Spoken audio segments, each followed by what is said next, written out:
What up, everybody? You're now tuned into the true definition of a sports fanatic. I'm your host, Brandon Lampley, back today with another live stream. We back in the barber shop, man. Great weekend for football. I mean, dude, this NFL, I thought the NFL, they saw what the college football opening weekend was, and they was like, hey, script writers, y'all saw what college did. We can't let them outdo us. Dude, I think it was 8 games, was one possession or less. You had 2 overtime games. You had an abysmal tie. I mean, I was laughing at the Colts. How you tied with the Texans? Laughing at the Falcons. Oh my God! If the Falcons drop one more double-digit lead in the fourth quarter, I know the Falcons fans is gonna quit football. I promise, man. But I got my co-host with me once again. How you doing today, Mr. Reid? Doing good, man. Doing good. I enjoyed the football over the weekend, but I did not like that Jaguar game. Yeah, I don't think many fans enjoyed that. But that's going to be one of our first things, man. I told my homeboy, I said, because he was like, y'all going on today? He hit me up yesterday. I said, nah, Monday Night Football. I don't want to go in run into Monday Night Football. He was like, man, I was pumped about it.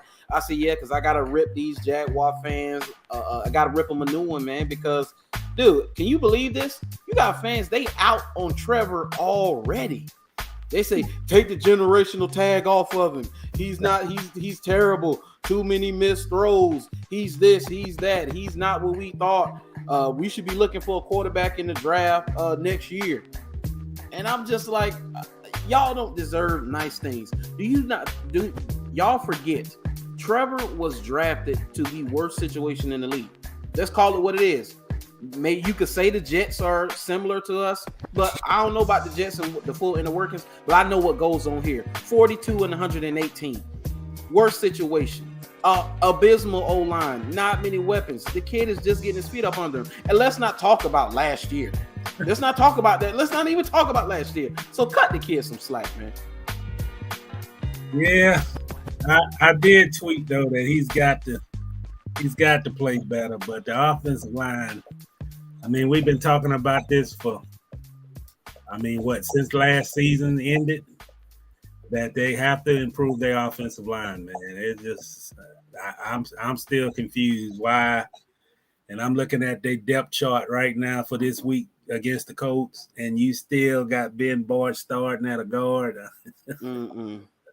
No, I don't like what Peterson said about the O-line. He said they feel fine about the offensive line. Really? Yeah, you feel fine about the offensive line? Please stop lying. Yeah, I mean, looking back though, Brandon, the biggest pet peeve I have with this team is the red zone problems in the preseason resurface in this game, in the opening game, which is a problem. Too much pressure on the quarterback, on Lawrence. Defensively, saw too many missed tackles, not enough pressure. I like Josh Allen, man. But I'm still waiting, man, for Josh to be the player that he looks like. It's like I see him trying to get off on the rush, and he's getting stopped by one blocker, not 2 blockers, not Chip. And I've already seen a difference between Josh and Trayvon. Trayvon comes with much more force than Josh. Yeah. And I don't know, man. I just hope this kid doesn't. The only thing we're gonna remember is that his rookie season, he played with Calais Campbell and was a Pro Bowler, because I need to see more from him. I need to see getting around a guy, not what up, Jakar? Bullet rush. I need to see more. Yeah. Oh yeah, I hear you. Hey, I know you on this bandwagon too. We should get some and wear them at the game. Jakar said we need to make some run the damn ball hats. Oh my God, I was so frustrated watching them throw the ball 42 times. 42 times. I was listening to 1010 and they were like, Christian Kirk is the best player on this team. Christian Kirk is good. Christian Kirk is as advertised. But the best player on this team is the same best player from last year, and that is James Robinson. James Robinson is the best player on the team. It was evident that he was the best player on the field yesterday. Outside of maybe Trayvon Walker. Trayvon Walker was there. Trayvon that's a bad boy. That's a bad boy. But I say this about James Robinson: for a guy to come back for that injury, run the way he did, that touchdown run he had where he went through the middle, got through traffic, and in the end zone. Yeah. I mean, that was to me was impressive for a guy to get back to the level he was at before that injury in December. Show that type of elusiveness, and he needs more carries. I feel he's back. I feel that he's back. There shouldn't be any limitations. And you ran these guys 18 times, and they're averaging over 6 yards a carry. I mean, come on, man. I think sometimes, and this has been debated around the NFL for this whole past week, and including last night in that Seattle Denver game, I think there's too much overcoaching in this league. I say overcoaching, I think it's too much analytics determining decisions. Yeah. I mean, I would agree. If you are the Jaguars, let's get this straight. If you the Jaguars, you got a problem scoring, okay? I don't think that's changed from what I've seen so far in this opening game. Control the clock. If that's your most successful thing that you come out with in that game, control the game with your ground game, so you can take. Yeah. Washington don't have to be on the field as much, and you get more possessions. And your offensive line, let's get this straight. The offensive line played like garbage, but on rushing offense, when you got both of those guys running, Robinson, Etienne, you don't have to hold your block long. You just have to stand in front of a guy about 2-3 seconds and let him take his athletic ability and get through the hole. When you asking these guys to drop back and pass protection for what, 42 times with that line? Yeah. You can't do it. This is not the Philadelphia Eagles. Because one of the strengths of the Eagles with Peterson in that Super Bowl run, they had a great offensive line led by an all-pro center. This is not a team that has an all-pro performer on that line. So why drop 42 times? You could have known that by the first quarter that it wasn't going to be Trevor Lawrence Day. Not with that pass rush, with those three guys on that line, sweating those guys. You played into their strength. Yeah.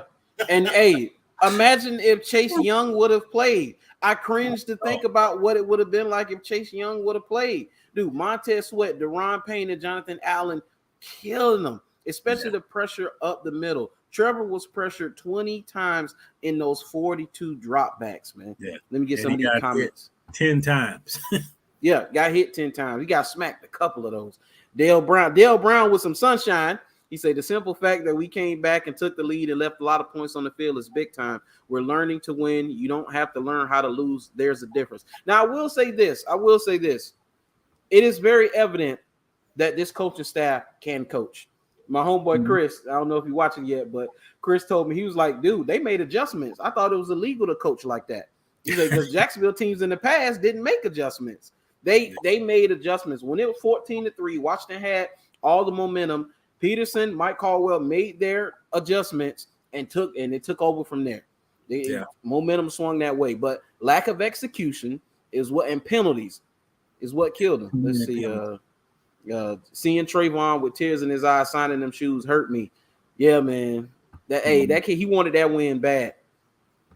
They said, Ness, say, fellas, why did they not keep running the ball? I don't think you'll see that going forward, Ness. They're going to run the ball because you're not going to be able to excuse that away. You're going to have to run the ball. You say, why don't we have a game management coordinator? Seem like that's why we can't keep a lead. Well, maybe somebody need to hire one. They need to hire that guy. And let's say this double trash. This is like Thursday when you take your trash out to get it picked up. And these two guys, thanks Shakari for saying this.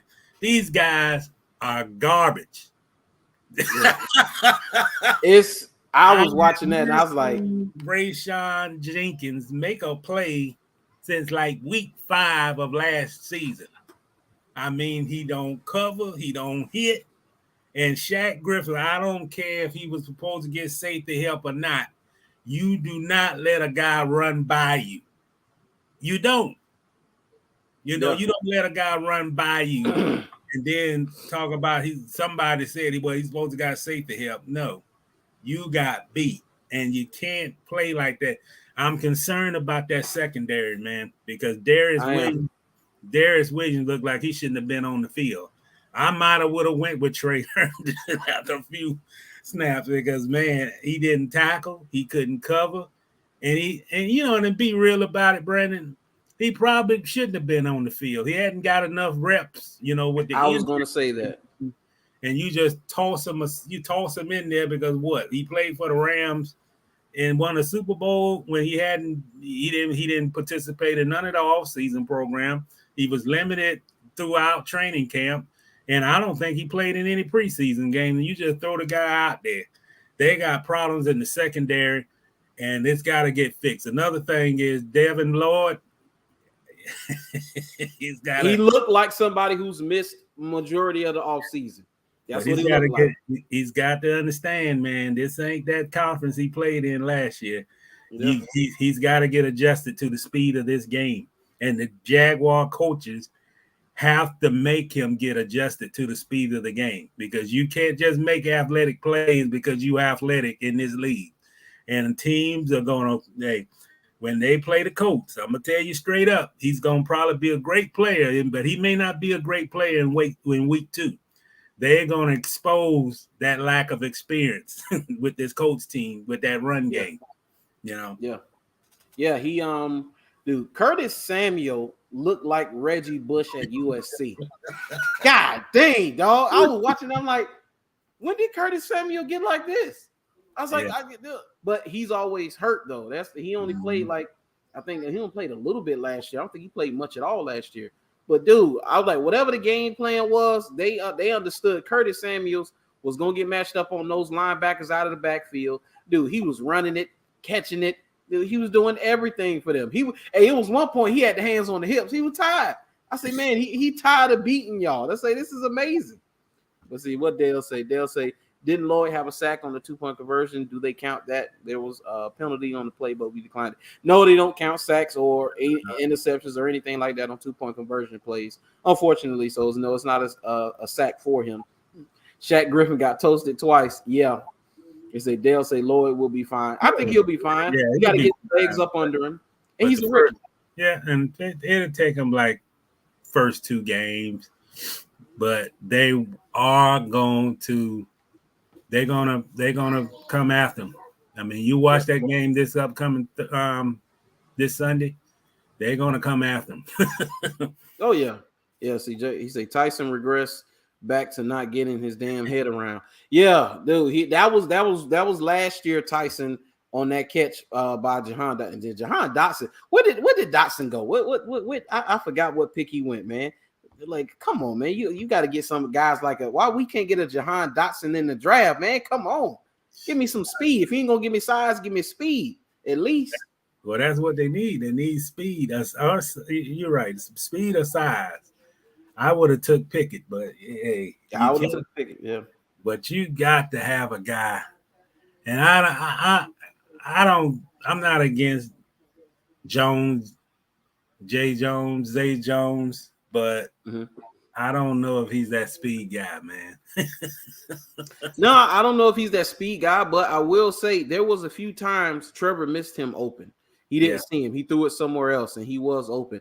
I think he's good for what he is, which is, I don't think he's number 1 or even maybe he can moonlight as a number 2. I think he looks like another version of Marvin Jones to me. I mean, he's not a burner. I mean, he can get open, but he's not a burner. And no, I still say that's what they're lacking. Let me ask you this, man: Did Laviska play Sunday? I heard something about somebody was tweeting something about him from Sunday. I ain't even. And I don't know if it was real. I didn't even look, but I don't know if it was real or not. If they were just poking fun. I'll just be curious. I know that ain't our topic, but I'd be curious to see how do they utilize him, and will it be different than what the Jaguars did when they had him? But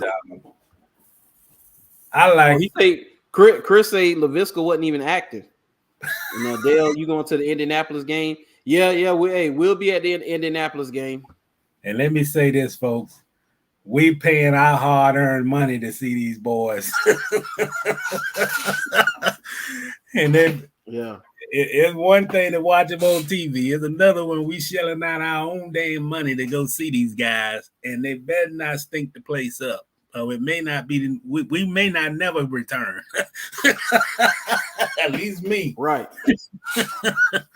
Right. We paying hard-earned money to see these cats try to bounce back Sunday, but as I think, they always got the coach number, so we expect that to happen again, so we can at least be entertained. Say we need an elite route runner. Yeah. Now I will say Christian Kirk is good. I mean, that's just what it is. 117 yards first game, looked uncoverable. If Trevor brings that ball back just a yard, he probably scores on that deep throw. Yeah, but I gotta look at the stats of the game. But you know what? My argument with this receiving coach, this receivers room, all those yards is great, but somebody out of that group gotta score a touchdown. You can't go a game which you don't have a wide receiver scoring a touchdown when you score 22 points. So they got to. Zay Jones dropped the touchdown. Yeah. But you got to get in the end zone, man. You can't have Carson Wentz, bless his soul, throw 4 touchdown passes against your torch second. I didn't like the secondary. I didn't like the offensive line. And I didn't like some of the coaching decisions, man. You got to put points on the board. You the Jags. You the one of the lowest scoring teams in the league last year. And all that 4th and 2 didn't work a year ago. Just put points on the board. Keep knocking on the door. And get as many points on that scoreboard as you can. Because that was a problem for a year ago. They didn't score enough. And, let's see. So you had 2 drop touchdowns. I know Zay dropped a touchdown. ETN dropped a touchdown. Trevor missed ETN in the corner of the end zone. You had a missed field goal, and you had a missed failed 2-point conversion. So you left 15 plus points on the field. That's too many. Too many. Too many. And I agree. When you leave that many points off the board, you do beat yourself. I mean, I agree with that they beat themselves, but you can't beat yourselves, man, when you done. How many? Let's get back to this. They haven't won a road game since 2019 against Oakland. 18 straight, I think. Yeah, 18 straight. You if you don't do nothing else, man, you don't put yourself in a position that you do not hold on to a 4th quarter lead, and you don't utilize what basically was most effective, which was the run game. Yeah. And you don't take advantage of keeping their offense off the field. I mean, that's like football 101 that you did not do. You did not execute. And Brandon, I'm going to say this. I done said it the whole spring. I said it all last year. I don't know what's the issue with this football organization. It got to be coming up from the top, from Trent Baalke. If you don't acknowledge that you got a weak point, the weak point, obviously, you can go back and watch that game 10 times. The offensive line for the Jaguars is a weak point on this team. And you cannot pigeonhole or patchwork what the problem is. I said that all last year about certain things on their defense. I don't care how aggressive Dewey practice and how he hits and tackles. If he can't cover, it's a problem. And it's the same thing with this offensive line. As long as you got Ben Barch, I don't care if the guy in front of Ben Barch ain't had a sack in 3 years. If he plays against Ben Barch, a team is going to take advantage of him because he's, number one, he's not physical enough. He's not aggressive enough. His footwork is horrible. When he gets back he's moving back in his pass protection coverage. He's too slow in getting back, and he has no leverage. That's the problem right there. He's getting beat when he's backpedaling because the defensive tackle is out aggressing because he can't get up enough to use his hands or whatever he's got to do to get the guy off of him. And when he's got no power coming because the guy's already on him, he's of no use.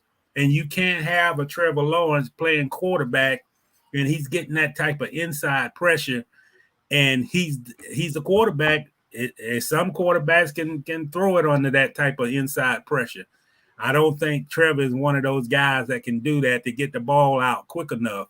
And we don't, I thought some of the receivers were open, but he wasn't given enough time to do what he's got to do. And you cannot have him in that situation, man. If you got to make changes, you got to make adjustments, or you just got to go out and grab a guy off the street. That's what you got to do. But you can't wait till week 9. You can't. You gotta address this situation now. And I'm looking at that depth chart. I assume that he's going to start again. But you got him next to Luke Fortner, who's a rookie, which I didn't think he played bad, but they had too much pressure on that side, man. And you got this kid, John Reid. He's coming back to the TIAA, and we know how Jan is, man. He's a motivated player. And you got, whether it's Cam, he's gonna probably play on either side of those guys, or Jawan, and those guys got to be ready because the coach feel that they can beat this offensive line. I think that's what they're thinking is we can beat this offensive line. So those guys play better, man. I don't want to think about it. Kwity Paye, DeForest Buckner, and Yannick Ngakoue. It doesn't get much easier for them. Yeah. And oh my God. Then Darius Leonard is a great blitzing linebacker as well. So I hope ETN, eat your Wheaties, because James Robinson, not only is he a great runner of the football, he's a great pass protector as well. That's where ETN got to get that too. That's why young backs don't play much, and they can't get on the field is because they can't pass protect. So ETN got to get that too. But I'm with you, man, on this offensive line. I'll put it to you like this. If, let's say that this was just a middle-of-the-road offense, this was an average offense, this was like an offense that was 15th in the league, just that, this offense would have probably put up 38 to 40 points. Yeah. I mean, that's how much they left on the field. That's how much they left on the field. Doug Peterson obviously knows how to coach. It's obvious. Yeah. It's obvious. But Doug got to understand, man, the same with Urban Meyer, the same with Doug Marrone. When it ain't working, you got to change it. You can't have that jeopardizing the offense, man, because I thought that was a big problem. But I tweeted this. I do think that Trevor has to play better. I didn't necessarily agree with the third and 11 play when he tossed it up and, they're just, okay, I hope my guy come up with the ball. But he was trying to make a play. He got flushed out the pocket like he did almost the whole game. And he was hoping for somebody to come up and make a play. But I thought that he had way too much pressure. I think it was 10 quarterback hits, and I think that was the second most allowed by an offense on Sunday. And Yeah. They got to do a better job in protecting him. And Doug, he's the play caller, so he's got to utilize this run game, man. You got to take advantage of guys averaging over 6 yards a carry. Yeah. Yeah. I think 15 rushes total. I think the average is about 7 yards a carry. Yeah, that's not enough, man. Not on a day that they both perform at a level running the football that could carry you to a victory, and you didn't utilize them enough. So that's 66 yards from James Robinson, but only 11 carries. We don't want to have that same problem we had a year ago, man. You got to utilize it. And get ETN on the edges, man, because dude, he's so slippery. It was plenty of times I thought, okay, it was just a 3-yard gain, and he slip out of a tackle, make a move, get 3-4 extra yards, man. So I expect them. I'm be honest. Mm-hmm. Going forward with it, because it was 42 passes to 15 rushes. Now I ain't trying to flip that and go 42 runs to 15 passes, but 30-30, something like that. If we're going to do it like that, no more than 30 passes for Lawrence, but get about 30 carries. 15 to 20 for James Robinson, and then get about 10 to 15 for ETN, and give him a few catches out the backfield. Let him go downfield or whatever, play wide receiver. But you got to run the football. That was the thing that really bugged me about Sunday, was them not running the football. And they get the tight ends involved more. I'm sure that they'll be doing that more. I like what I saw from Evan Ingram. He didn't drop any passes. He caught a few of them, and I was like, looked like he might drop it, but he caught it. But other than that, just a lack of execution. I don't think there's the only thing you got for that is them. They got to get it right, because the plays were there. The plays were there to be made. There's just a lack of execution. But when you take they took a 22-14 lead with just over 11 minutes left in the game.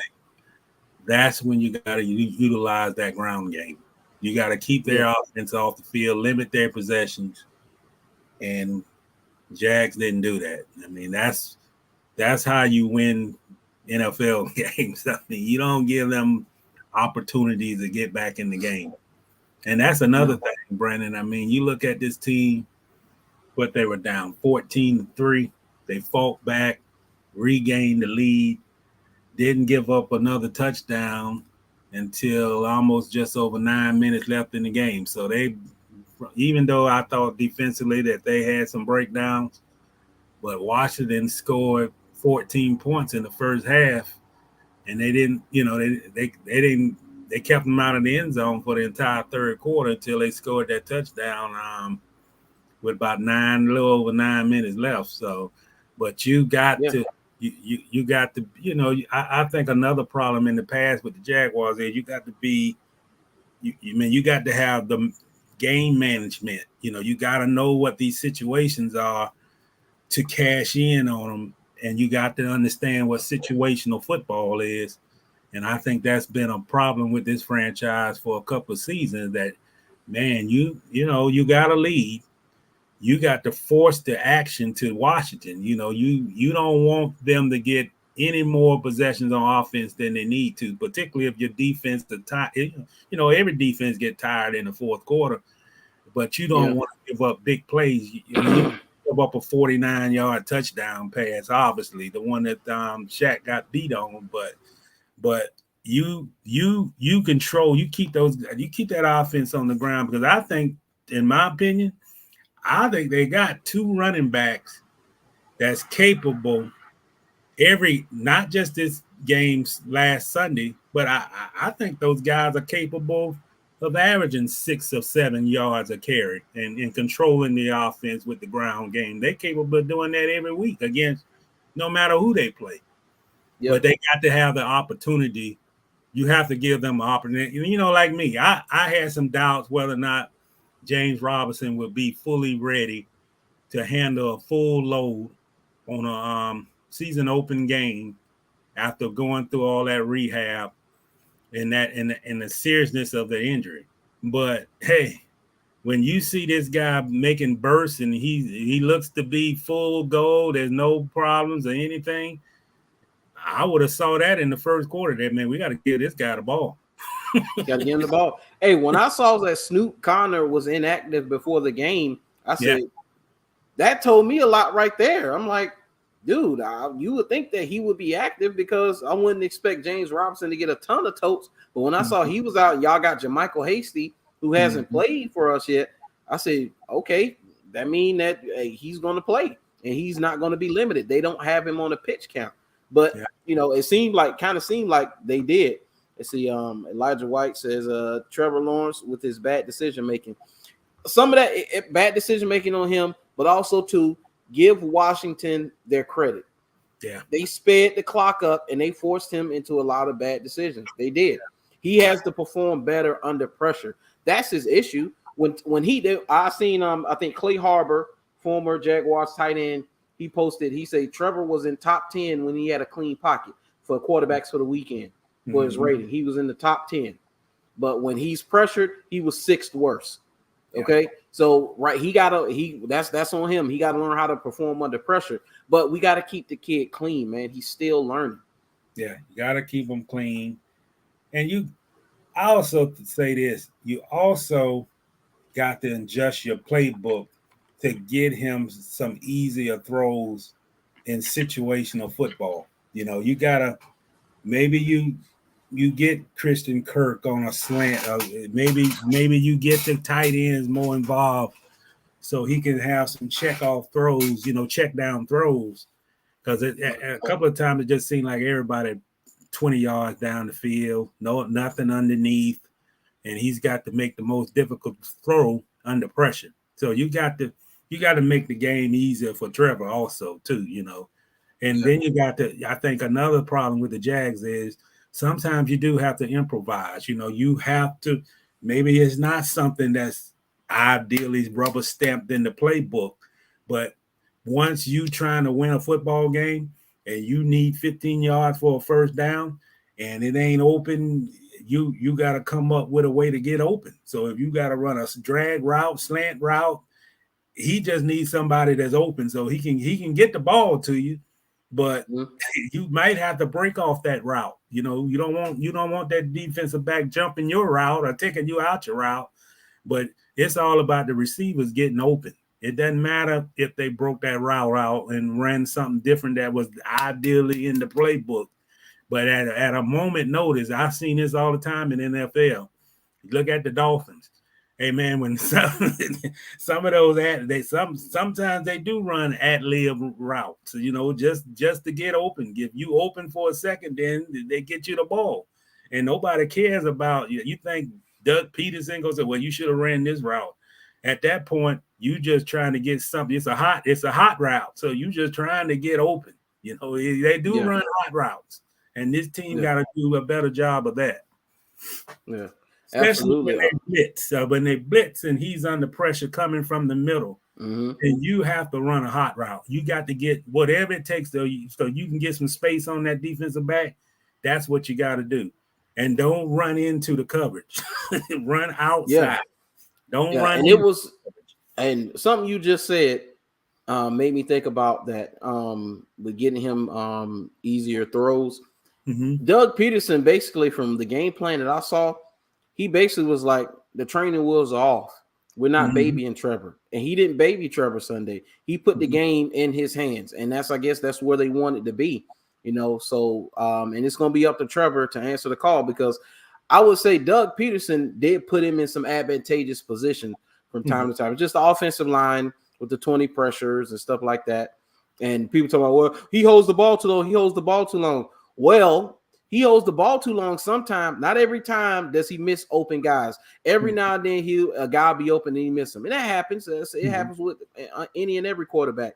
But a lot of the times he held the ball is because nobody was open. He didn't like what he saw. Yeah. But another thing though, Brandon, they got to attack the defense more, man. If you got a guy like Christian Kirk, when he made that long grab down the middle, you got to try that. You got to run that route some more, man. Yeah.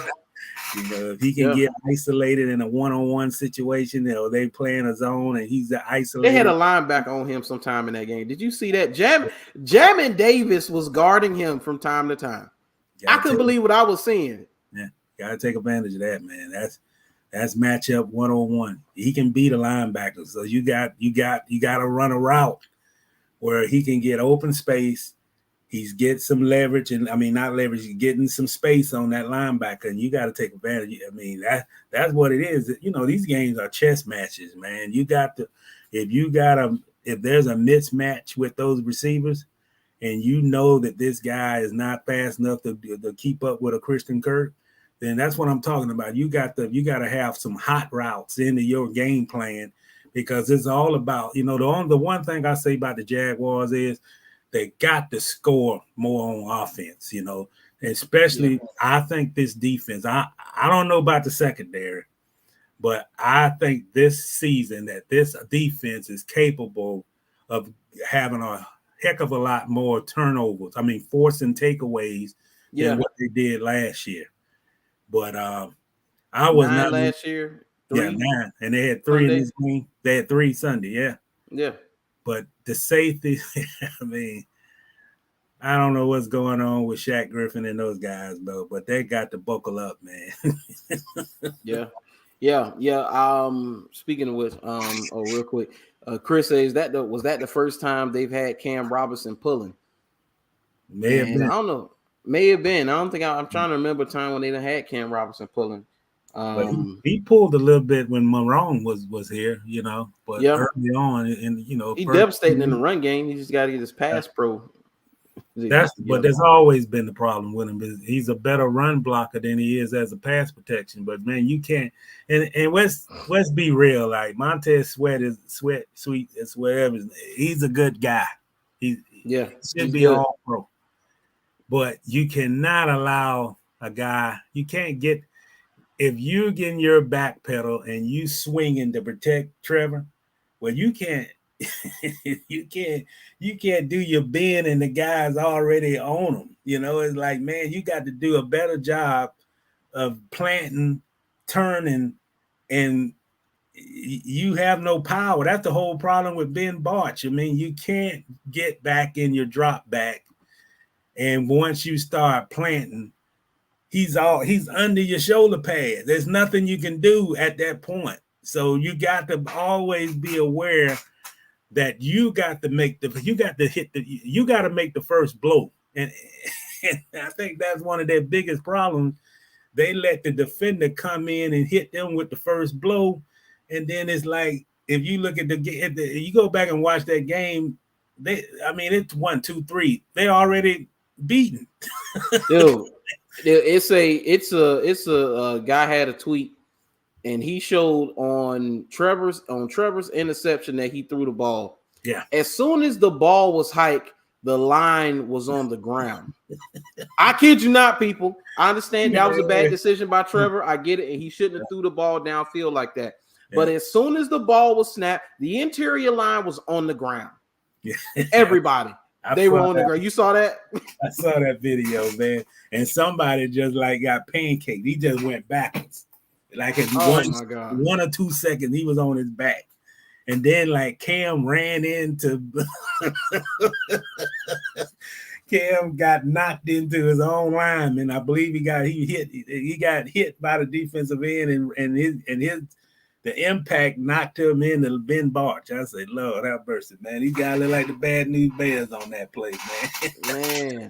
It was pretty bad. It was pretty bad. So he'll say a lot. Say, in my opinion, some cases he holds the balls entirely too long, and he does. That's been a criticism of him.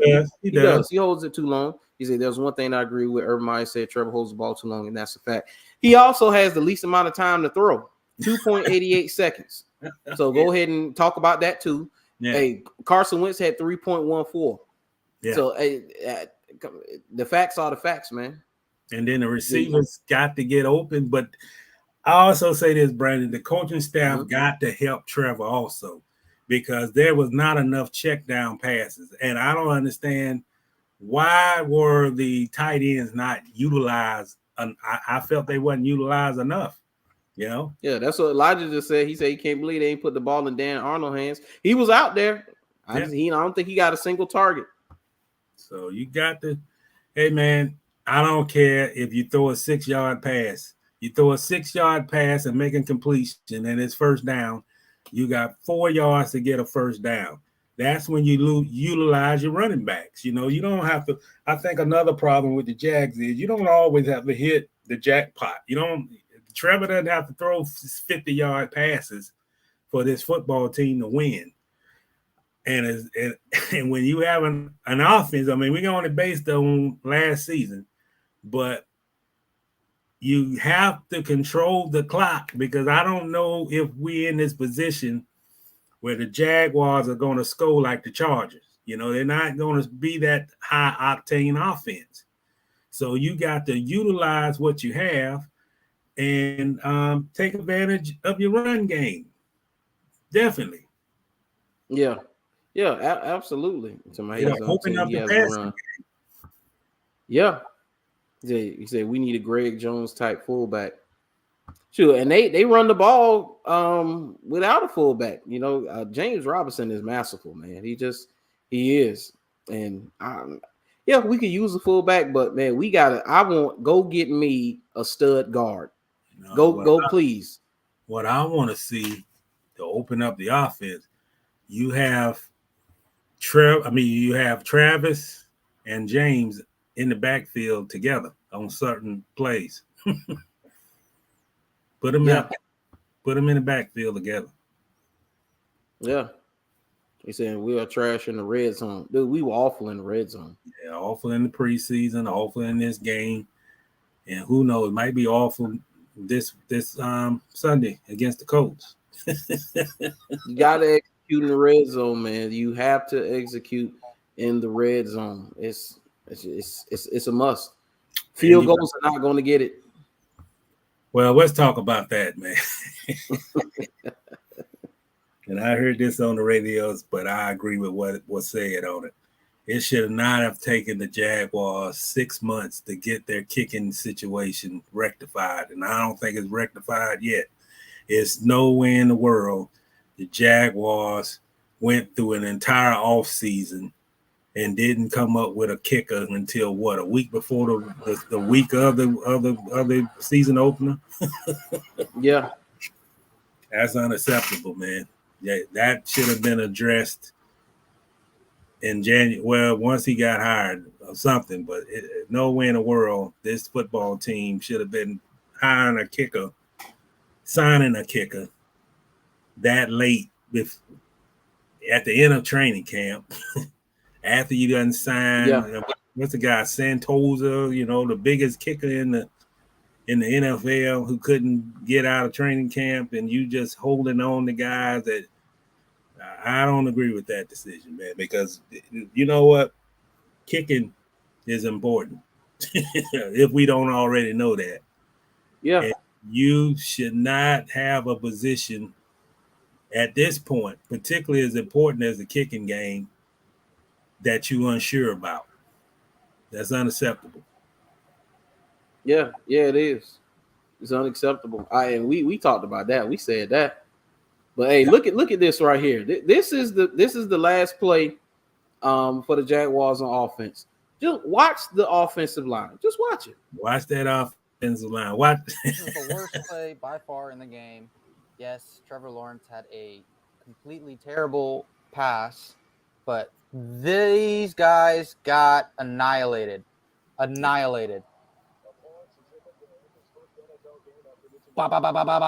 like look at that. Flies. Look at that. Look at that. That's not even a pocket. Are we athletes? Are we NFL players? Yeah. Are we a bunch of fucking? Look at that. But this is what frustrates.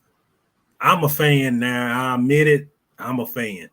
This is what frustrates me and all these fans. There's nowhere NFL football team should be getting beat on a play like that. Look at it. All of them back. Look at them. The only one still standing is who is that? That's Walker. Walker Little. He's gonna get beat on the play. But he's like the only one holding his ground up. And roll it again. Continue that. Yeah. And he's going to get beat on the outside on that play. That's not NFL football right there, folks. No. It's not. This is not NFL football for that. Is it okay? It don't play all the way through to the interception, but he just goes to line the to get right there. Butt whooped. Boom. That's amazing. Look at that, man. He ain't even got time to look downfield. This guy's already on him right there. That's Ben Barch, man, look like, because that's Barch right there on the ground. Yeah. You're getting hit by the back of the guy's foot. Yeah. And look at Montez Sweat look like he about to decapitate Trevor Lawrence. Yeah. Well, he ain't got nowhere to go. I mean, you can see, he's cutting off his path to go to the side. So where is he going to go? Yeah. That's unacceptable. But this offensive line, if they continue to play out there, they're going to get Trevor killed, man. Yeah. And you can count 0-1, 0-2. And the offensive line is already beat. Already beat. Yeah. Oh, man, it ain't funny though, man, because we paying our hard-earned money to see this show Sunday. But this got to change, man. In order for the Jags to be a team that can go out and win 9 games, they might have to replace everybody on that line because this is unacceptable. Even the guy they got from Washington getting his butt whooped on that play. Yeah. Yeah. Absolutely. You see, Jakar say, "Hey, we spent billions. We could have bought some better DBs and offensive guards." I agree. We could have did that. We could have bought some better ones in the 4th and 5th round. That would have been better than what that was. Yeah, he say this has happened with a Doug Peterson team before with the Eagles. They were deep into the season before they settled on one kicker. Well, I don't do that here, man. Get the kicker situation straight. Settled, man. It's believe me, you got only 32 kickers around this country. This is an idea. What you think about this idea? Walk a little inside. Yeah, put them at guard. It's better than what they got with Ben Barch. Hey, put Cole Van Lannon in there, golly. Hey, the Juice Johnson. Maybe that's what they should do. Yeah, definitely put him at guard. I'd rather have him out there than to have Ben Barch. Ben Barch come from a small school. He was a tight end when he was in college, and then he was moved to offensive guard or whatever he played at that small school in Minnesota. The guy used to have to drink these shakes with about anything you can put in a milkshake. He drunk it just to maintain his size. The problem with Ben Barch is he ain't got a dog nowhere in sight in him. He ain't got no fight. He ain't got no heart. He ain't got no challenge. And he's going to get beat every week. Until he get that dog in him, he's going to be a problem.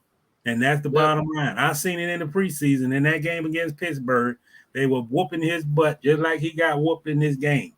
And believe me, these opponents that the Jaguars playing, you got to go with Buckner.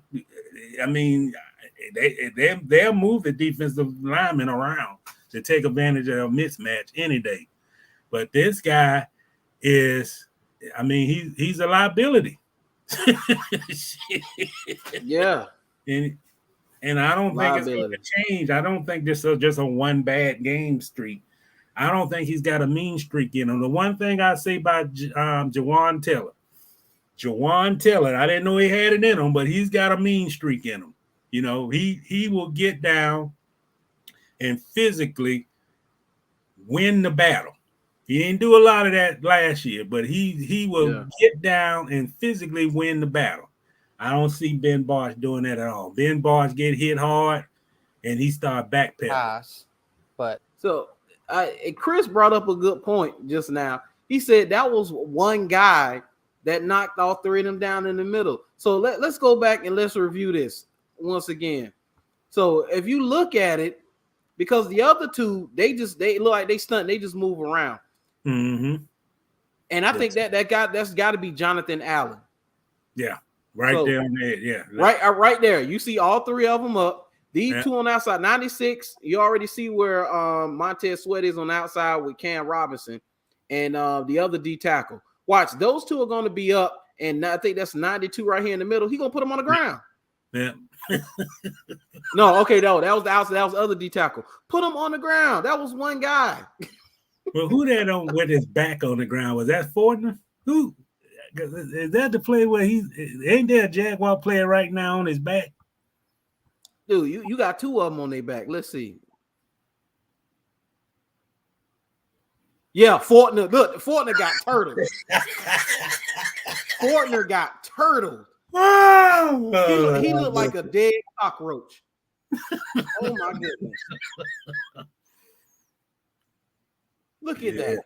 Yeah, Ooh, he got knocked on his neck. Ooh, buddy. Ooh, Lord, that's rough. I think when he got knocked down, it knocked over. Yeah, I think it knocked over Ben Barch too. Yeah, but so Fortner is the one that started that. Yeah. Mm-hmm. And knocked everybody down. As soon as he hiked the ball, he going backwards. My goodness, man. And that's our left side. That's the left offensive line, and it's on the ground. Yeah. They say Jakar said, I hope Trayvon don't become numb like the rest of them boys. Nah, he passionate, man. He want to win. Yeah. He looks. Hey, this kid is a future defensive and emotional leader. Yeah. As he comes into his own, he's going to be a leader in the locker room. I could just see it. It's oozing out of him. He said, what's even worse, other teams will see this and attack the weakness every game. Yeah, like they did Dewey last year. You saw 42 on the field. Hey, throw the ball his way. Well, that's what's going to happen. They're going to expose that, man. They're going to expose a rookie starting at center, and they're going to expose Ben Barch as not being. I mean, he's just not physical enough to stop a dominant edge rush. I mean, not an edge rush, inside rusher. And they're going to stun it. They're going to move guys over, and then. Unfortunately, I think the coach is going to take advantage of that weakness, man. Yeah. Because a guy can see that as, man, this kid can't stop me from getting to the quarterback. I mean, what defensive front guy doesn't want sacks? I mean, hell, they might even put Jan and play him in the interior a little bit. Yeah. Hey, everybody's going to take a turn. Nah, coach, I want some of him. Put me in front of Ben Barch. I want him, coach. Because he ain't strong enough. He ain't even strong enough to stop, Jan from inside. And I bet they do it. I bet they stunt. I bet they act like they're going to blitz and put like a 7-man front where he's got to pick who he's got to block, and they're going to confuse him and Fortner, man. But that's the problems that we got here. I've been saying it from the beginning. The biggest worry I have for this Jaguar team is that offensive line. And I know we can't go back to the draft when they had, they could have got the kid from North Carolina State and all that, or Alabama. But maybe we should have thought about getting an offensive lineman in that draft from the 5th round on, because it was a problem before that draft. It's still a problem. And I think from the looks, even though it's week 1, I think from the looks of it, offensively, that might be the only biggest issue on this offense is that line. So they're gonna have to spread the field. They're gonna have to take advantage of Etienne outside running. They're gonna have to have Trevor getting the ball out of his hands quick on some hot routes, and no matter what, you got to overcome the biggest weakness on your offense, and that's the line. And, a lot of people are, like I was reading on the Facebook page and people saying that Trevor is not a generational talent. They've been talking on the radio that he looked just average. But I think the biggest issue right now with Trevor, and this is what we don't want, Trevor is getting hit too much. He got hit in that game too much. Yeah. I hit too many times last year, to be honest. And when you get hit consistently, I don't care what your arm strength, talent, and you can get the ball down the field. Yeah. I think it was a problem for Blake Bortles too. And we shouldn't Blaine miss. Gabbert. Yeah, Blaine Gabbert. Blaine And started to see ghosts. He was starting to hunch up like this, but even another opposing jersey color flashed in his face. They ain't even free to get to him, and you start to see him kind of tense up. So yeah, I hope this ain't the direction we going, but you got to protect the guy better, man. He can only be as good as that offensive line, and if you have him throwing the ball real quick, it's hard to throw a 50-yard spiral downfield if you having them throw on 2-step drops. So they got to get that issue corrected. Or even in this game, I also thought, because a few times he played in the preseason, they did a lot of rollouts, but they were coming off the edge so quick. He would have ran right into the rush if he would have rolled out more. But they got to find ways to get him out the pocket. I mean, I just don't think he can step back 2-3 step drop and fire it with not having that pocket collapsing on him like that. And they got to find ways to, first they got to recognize what the issue is. The offensive line is not that good.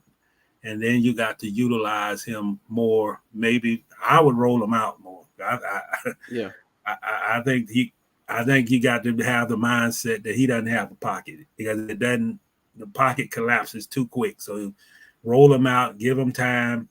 He can get the ball out quicker and allow him to do more check down plays where he's throwing to somebody going across the middle and just getting the ball out of his hand. Because the number one thing, Brandon, you got to have this guy for the whole 17 games. So you can't allow to get him injured. So you got to protect him with your play calling, because he's getting inside pressure. He got a lot of outside pressure, but what affected him the most was the inside pressure. And man, it's tough. I mean, I know he's 6'6", but you don't want to. I mean, this kid understands his career, man. He don't want to be stepping into a 6'5", 290-pound lineman coming straight at him in the middle. Yeah. Now I was looking at his frame Sunday. They say he's 220. I said, yeah, he could. They need to drop another 10, maybe 15 pounds on him, because he got to thicken up some. They got to thicken him up. Yeah, 10 pounds at the minimum, 20 at the most, but I think 15 pounds would be a nice, him at 235. And this is another thing, encourage him to scramble a little more, maybe 4 or 5 times. We're not looking for him to run and be Cam Newton or Lamar Jackson, nothing like that.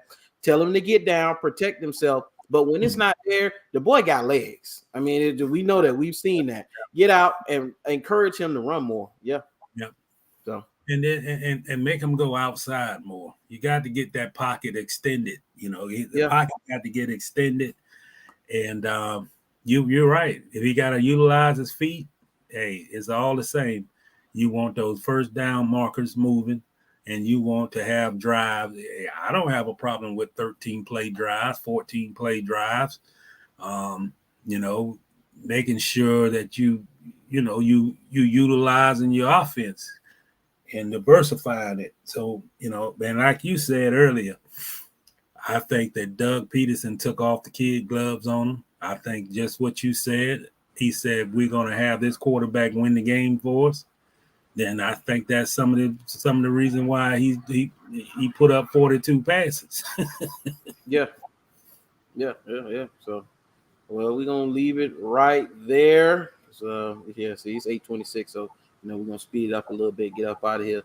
Man, I will say, Trayvon Walker is the real deal. That interception was hilarious to me, because it encapsulates what Carson Wentz is. Carson Wentz is an enigma, because he went from an asset to a liability, then back to an asset just that fast. It was amazing. He made some of the most boneheaded plays I've seen in a game, and then he had some throws where you like, man, this guy's talented. That's been his career. Yeah. You don't never know what you're going to get from this guy, from game to game to play. you don't know what you're gonna get. Because I tell you, he makes some of the boneheaded decisions at times. And like you said, then there are times where he'll throw a ball and make, good Lord, this kid got an arm on him. Yeah. I say that's how you keep tricking these teams right here. That right there, that throw right there. That one to McLaurin, I said, yeah. Oh yeah. That one to Dotson, that last one to Dotson. I said, golly. Yeah. Oh. But did you think though? I thought that they was going to come out with a whole lot of blitz packages. They were going to load the line. I thought they were going to try any means necessary to disrupt Carson Wentz with a bunch of fake blitzes. That's what I thought. That's not what they did. No, they didn't do it. I was a little surprised by that because they worked a lot on these packages throughout the all-season program. And you put pressure on Wentz. They did it in that season finale game against the Colts, and I don't know, man. I was a little surprised by that. And I also thought the defense missed a lot of tackles, and they got, I think they gave up too much rushing yardage. Yeah, they did, man. So we'll see what happens next Sunday at the bank. Play against the Colts. Can't wait to see it. Man, we're going to move on. We're going to stay on football. We're going to talk a little college football. Then we got 2 more topics after. Well, I have 3 more after that. We're going to go kind of rapid fire on those last 3 with Robert Sarver, Luka Doncic, and Mr. Brett Favre. This whole him with the money and with the supposedly the Mississippi governor helped funnel welfare funds to him. And he's still denying any wrongdoing. This is getting amazing to me, man. It's absolutely amazing. The only reason I say he's getting by with what he's getting by with right now is the fact that he is Brett Favre. Because if this was anybody else, they'd be under the jail right now. Yeah. But we're gonna get to a little bit of this college football. And so Florida Gator fans, sorry, not sorry. Don't mind me. Just living the dream, dog. I was watching that, and I knew Kentucky was going to give them a game. I had no doubt that it was going to come down to how it came down. I just didn't think that Anthony Richardson would play as poorly as he did. And Billy Napier is a new coach. He did get out coached. But Anthony Richardson has to get better. I mean, we talking about all target stuff, non-catchable balls, throws that looked junior varsity level for a starting college quarterback. I mean, and it's frustrating. But I would say that they didn't use his talents to his full advantage because I don't. How many call runs did he have? I don't think he had many. I probably count on one hand how many call runs I saw. He looks like one of those guys where you got to kind of get him lathered up, get him a few runs here, get him a few easy completions to get him going. But him dropping back the throw 30 times, that's not going to get it. It's not going to get it at all, man. Yeah, I heard he had 6 design run plays in that game. 6. That's not enough. He needs to have at least 10. And, Billy Napier, I know, this is the thing about Florida football, and it's a little bit similar to the Jaguars.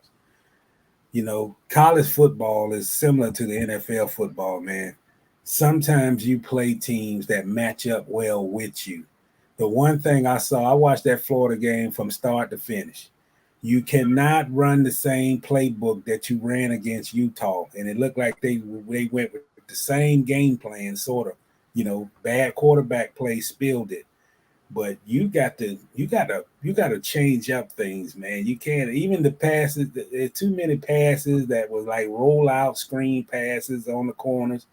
You don't think that Kentucky is going to look at the tape against Utah and everything that worked against Utah? You don't think that they worked on that the whole week? I mean, that's lazy coaching. You got to open up the playbook. You can't come out with the same scheme. And I just thought that I watched the whole Utah game and I watched this Kentucky game. A lot of the same offensive play stuff that they were doing is the same stuff they ran the week before. And you can't do that. You can't do that. I mean, Kentucky is a physical team. They out physical them. They out coached them. They did all that, and Yeah. you can't. I just think there's a little overhype. I mean, yeah, that was a big win against a 7th ranked team in the country, but don't think for a minute that every team that you play, unless it's definitely if you play an SEC team, I mean, you have not many advantages against SEC teams, man. So Right. a lot of times it's going to come down to execution, playbook calling, and getting over the barrier. And they did not do that. They were living, Eric coaches, people say, man, you can't be reading your press clippings. And it doesn't seem to me that Florida just came out and they were still reading the press clippings from that big upset victory against Utah. And you got to put your quarterback in positions to help you. I mean, they schemed everything. It just seemed like whatever Florida tried, Kentucky was there with 2 defenders, 3 defenders. Yeah. And what's amazing is that Florida has a host of backs. That running back room is deep. Dude, Trevor Etienne, the transfer who came over with Napier from Lafayette. Dude, they got about 3 or 4 that are legit running backs, man. And dude, run the ball. If all this fails, run the ball. The most positive thing they had Saturday was when they ran the football. Continue to run the football. Yeah. Sometimes you got to take the ball out your quarterback hand. It just wasn't his night. So give the ball, control it. I just get this is the one upset thing I feel is a lot of coaches are doing now, man. Sometimes the simple stuff works. It ain't always that you got to be the gadget play calling coach. You don't have to call the gadget plays. You just got to call the ones that work. And giving the guy a handoff, hey, it's not flashy. The quarterback's in a, he's in an I formation. Well, they don't run the I formation, but he's behind the center, and he's handing the ball off to the running back. If it can get you a victory, then try it. It worked for the last 70 years. Yeah, absolutely. So, shoot, I saw that. But, man, outside of that, dude, Notre Dame got beat by Marshall. I couldn't believe that. And dude, there is no excuses for Texas A&M losing to Appalachian State. Now, I will give credit to Appalachian State. That team is a good team. They had a good team last year. So those boys can play. Kudos to them. They came to play. But Texas A&M, the 2 years in a row, or is it 2 or 3 years in a row, number 1 recruiting class? I can't remember. I just know he done had at least 3 number 1 recruiting class. Yeah. And you pay Appalachian State $1.5 million to come to your house, and they hung an L on you. It's inexcusable. Yeah, you're right about that, man. There's no way in the world that a Texas A&M with all those resources, all these top 10, top 5, top 3 recruiting classes, and they got outplayed. They got outplayed by App State. Outplayed. They were trailing in the first half, and they got out coached, outplayed, out whatever on your own field, on your home turf. In front of 90 more than I think they over 100,000 fans at that stadium, and I think the head coach got a lot to explain, man. You can't play that. And I don't know what's going on with Notre Dame. I don't know if it's the fact that this is a new coach and still adjusting. They played Ohio State tough in the opening week, and it's just like, if you go back to the bowl game, I think that the head coach was in charge of Notre Dame then, and he's old. I think he's the first year coach to lose his first 3 games. So I'm not a Notre Dame guy, but losing to Marshall, that's rough. It was rough, man. It was rough. Shoot, but nothing was more rough than who was it? Nebraska lost to Georgia Southern. I said, golly, what's up with the cupcakes? Then turned it up. I'm like, golly, there's no more gimmies anymore, it seems like. And Scott Frost, I mean, I'm not surprised that they fired him. And dude, they could have saved $7 million if they would have just fired him after October 1st. They couldn't even do it. They had to get rid of him now. They could have waited until October 1st because of his contract, and then they would have saved $7 million and fired him after October 1st. But they just couldn't do it. Absolutely amazing. And I saw a graphic where in that stadium, the Cornhuskers are 214-0 when they score 35 points. They're now 214-1. Yeah. Amazing. Let's let that sink in. Nebraska, this once proud program, that done won national championships, beat one of those good Miami teams, and can't beat Georgia Southern at home. And I understand. I mean, even though they could have saved $7 million, the athletic director and the head coach are like good friends. But man, when you lost the previous week, and there used to be a time when Nebraska, especially Coach Osborne, could go to LA, grab up a couple of star running backs and a couple of speed receivers and recruit them to come to Lincoln, Nebraska from LA. And as long as this program is down, that way they losing every week, it's hard to go to California and recruit kids to come to a program that maybe hadn't won in like when the last time Nebraska was a rental winner. So I don't know. It's been a minute. Hey, Chris said he's seen the meme saying that Notre Dame was the Cowboys of college football. Yeah. I feel for Marcus Freeman, man. I think I hope he's able to get some footing there and get successful at Notre Dame. There's people who want him to fail, which is crazy to me, but I hope he's able to get it on track. And let's be real, man. He's a black head coach, man. He's a black head coach at Notre Dame. Yeah. And I can't think of the coach that was there before, the black head coach. But, you kind of wish him to be successful. And it's right now, it's hard, I mean, I think they got to do some better recruiting. I think they got to learn how to finish better. And they got to put points on the board, but, Yeah, I think the last black head coach they had, wasn't that Ty Whittingham? Ty Whittingham, yep. That's the last one they had. Yeah, I remember that. Yeah. So, it is what it is. Oh, Marvin Harrison Jr. Golly, boy had 3 touchdowns. Could have had 4, but they marked him out at the 1 on another one. Dude, that dude's a beast, man. That dude. If you ain't seen him, you got to check out Marvin Harrison Jr. Oh yeah, man. But we gonna leave it right there. And let's see what we got. We got 20 minutes left, man. So we gonna get in on this some NBA. We're gonna talk some NBA, man. We got to talk about your boy Robert Sarver, the Sarver, the Suns owner.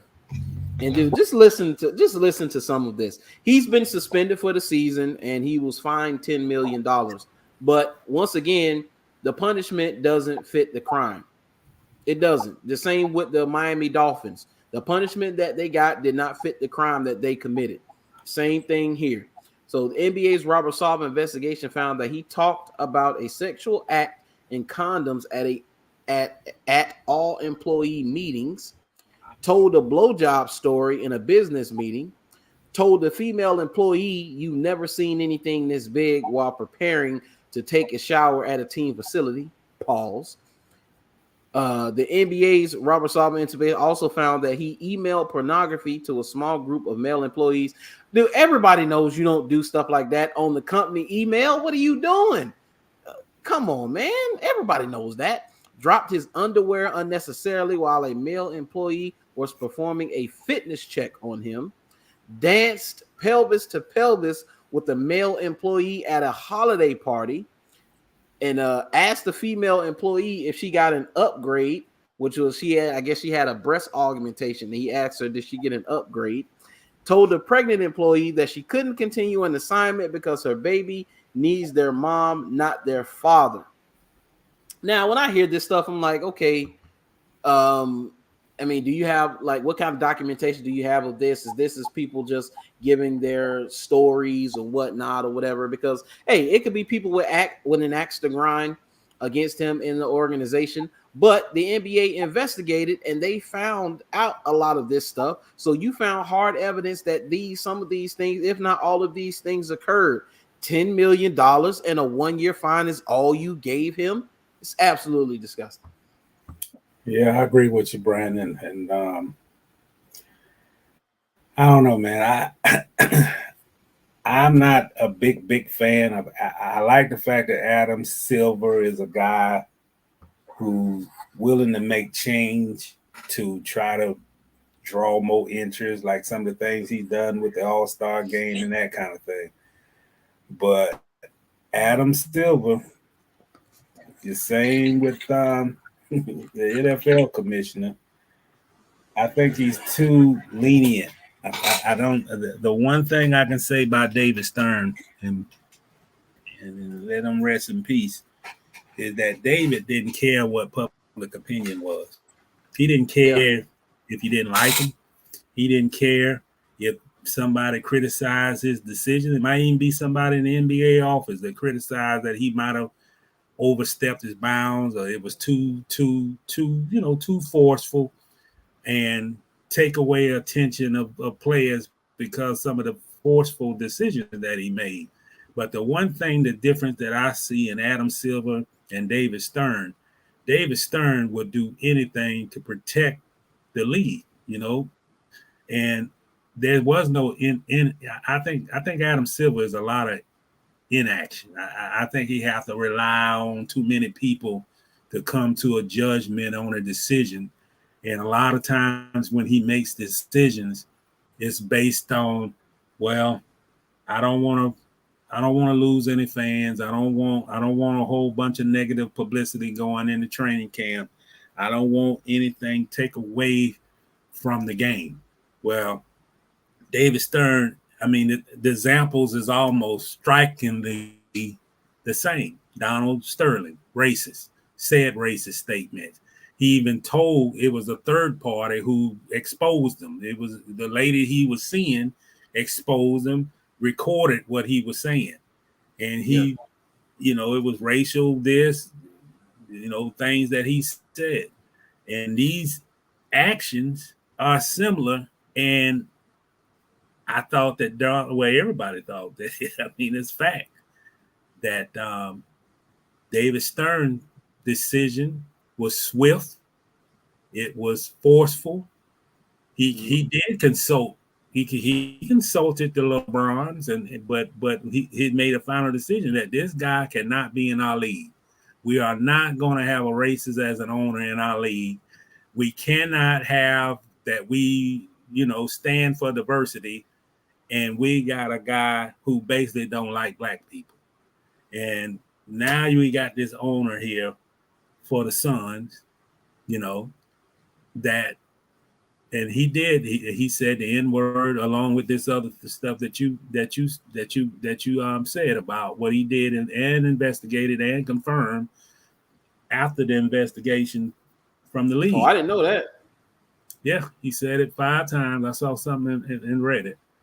Mm-hmm. And this is why I got a problem with Adam Silver, because if you about the league and you're about focusing the attention on the players and the league, I don't think that penalty, that punishment is enough. And when he comes back, and this is another problem I have, when Sarver comes back, you think he's going to be reformed? Right. Do you think that that there's no chance of him repeating the same mistakes? That's the issue that I have, man, because you got hardworking people paying those tickets. You got a black GM, you got a black head coach, and what's going to 90% of the roster is black. Do they not understand how hard that is for the head coach and the general manager to work for a guy that they know is bad? You know, it's hard. And I think that obviously his conduct that detrimental to the league. And $10 million is a lot of money, but it's not a lot of money to Sarver. No. A he businessman that makes money. Yeah, you get that off the charity and write it off as a tax, But those are the things that I have a problem with Adam Silver, man. You don't always have to make a earth-shattering decision, but come on, if you is about the integrity of the league, and you basically got a guy saying the N-word, all the other things that confirm through their investigation that turned out to be true, you got to get that guy out of the league, man. I mean, this creates protests. This creates more stuff going to happen. And I say this sometimes about the situation that happened in Dallas. Dallas had an environment, a culture there where, even though the owner said he didn't know nothing about it, I don't believe that. But no, it was like these any female that worked in their office. I mean, they felt uncomfortable, and for a long time, things, the comments being made, and it just, it was like the good old boys coming to work and the ladies, they were treating the work environment like they were at a strip club. Yeah. And it just, I don't know. Adam Silver was there when that happened, and I don't think the punishment was swift enough on that. But things got to change, because the bottom line, Brandon, we talking about the same thing that happened in the NFL. The owners get away with too much. From the NFL, the NBA, the owners don't get enough punishment for their actions, and the players it seems like the players get the book thrown at them, and it's too much of power and influence that's commissioners are either scared of, or they just don't want to challenge owners because maybe they are scared of that their jobs don't get lost. But things got to change, man. You can't have an owner around here doing those things and get a hand slap. Okay, we're going to kick them out the league for a year, fine them $10 million, and we've done our job. They didn't do their job on this. No, they did not. And it makes me, I just wonder, man, Jerry Richardson must have just made some enemies in his time as an NFL owner, because they got him out of there with the quickness, made him sell the Panthers, and for something that's not even it's egregious, but not as egregious as what this guy's done, what Daniel Snyder has done, what Jerry Jones has been accused of doing.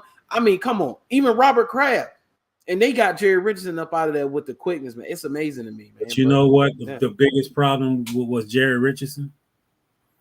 Other owners didn't like him. They didn't.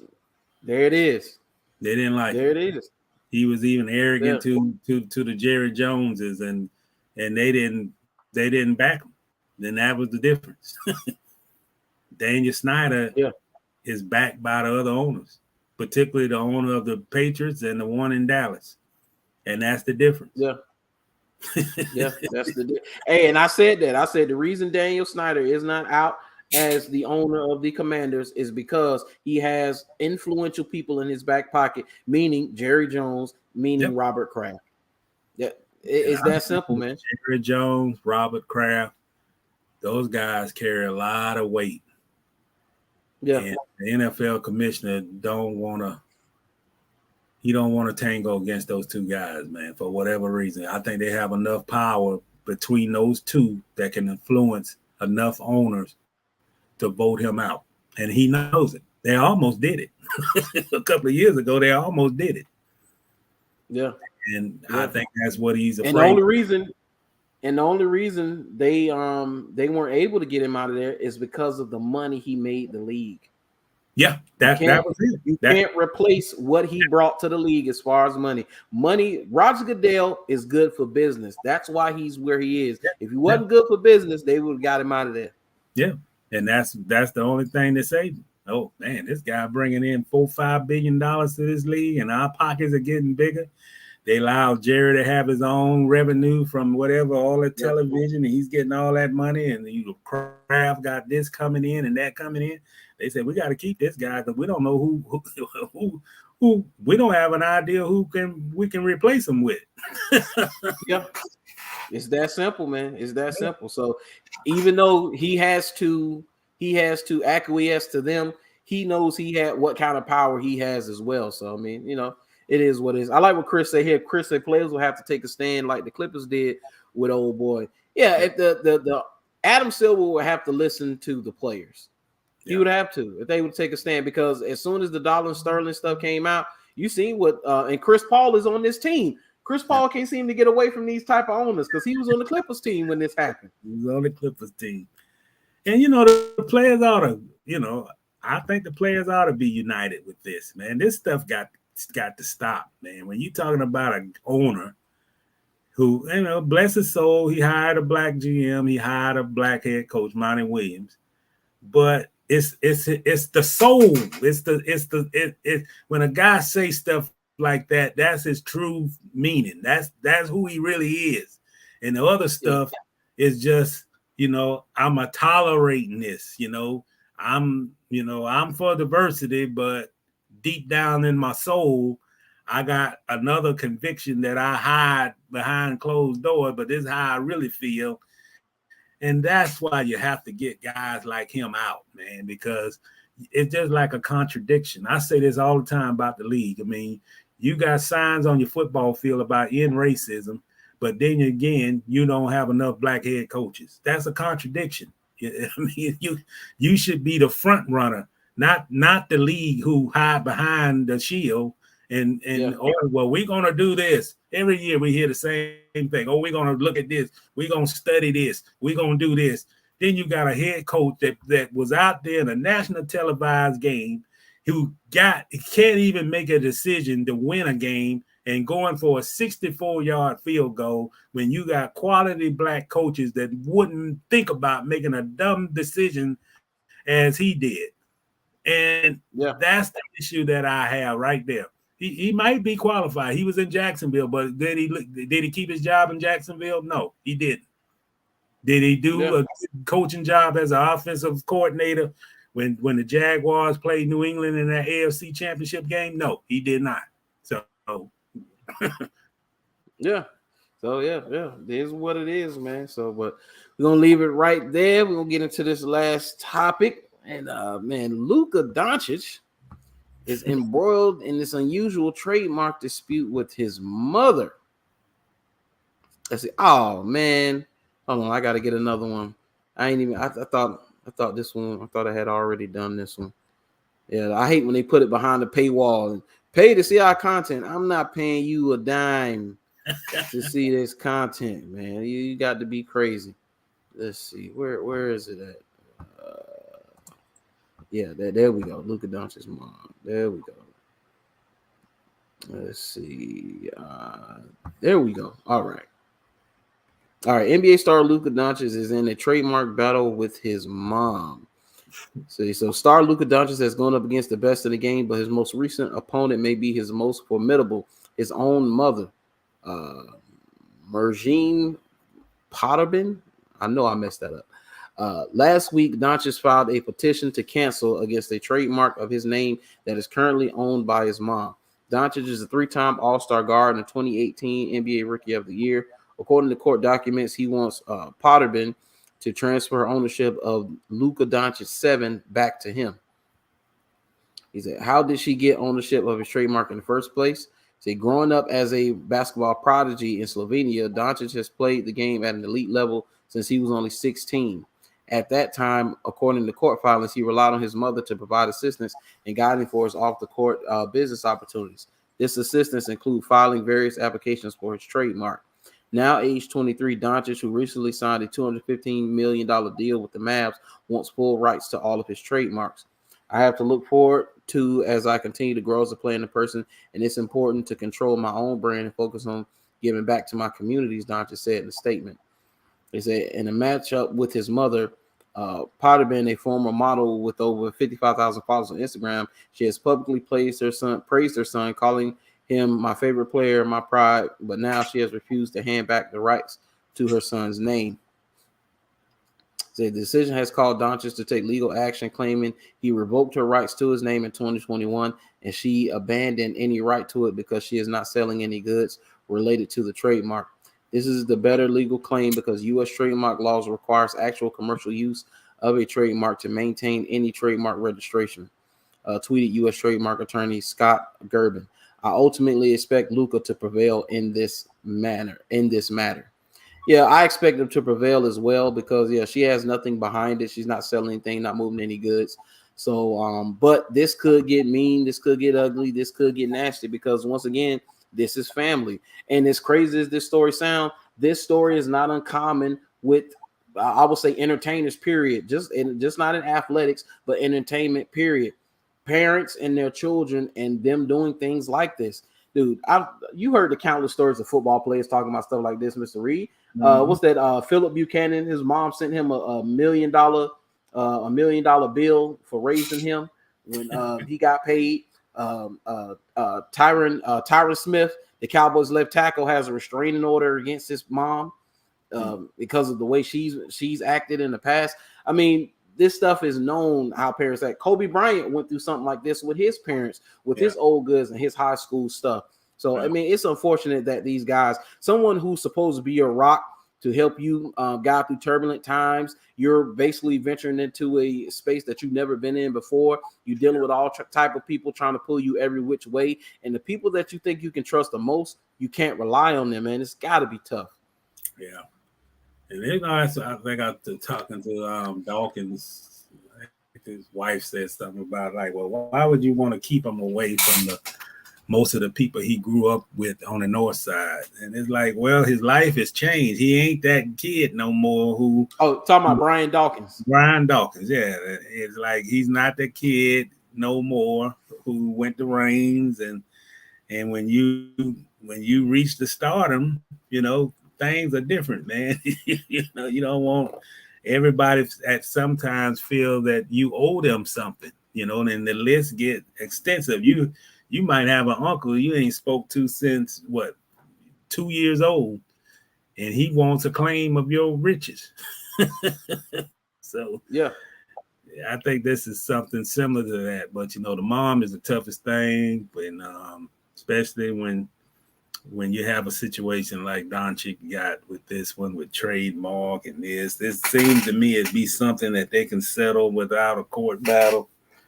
But man, money, the bottom line to this and the bottom line of the story is money can change relationships. It can change your family. It changes a lot of things. And when you have a lot of money, people that you grew up with or was in the same household as a kid, they feel that they're entitled to your riches.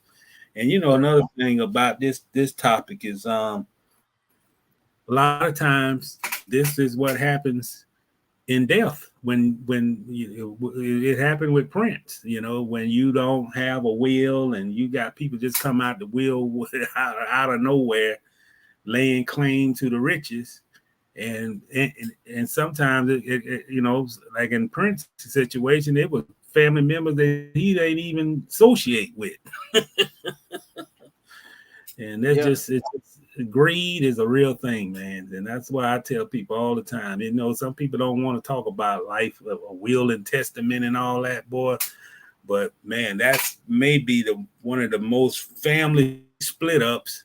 Is who get the riches after a celebrity has died and he didn't have a will. Yeah. I mean, it's money. It gets pretty ugly. Yeah, money can divide you. You know, they say it's a root of all evil, a root, and it's just, you know, I hate to see that, you know, trademark battle with his mom, because I think it's something that the mom shouldn't be in a battle for. You know, if he's earned his stripes, you know, and if he wants to and give his mom money or something like that, so whatever being involved where she feels she's not getting paid enough, I just hate to see that, man. Didn't Drew Brees go through this too with his mom? He went through something similar with his mom. She was using his image against his without his permission. Without his permission. Yep. And a lot of players go through this, man.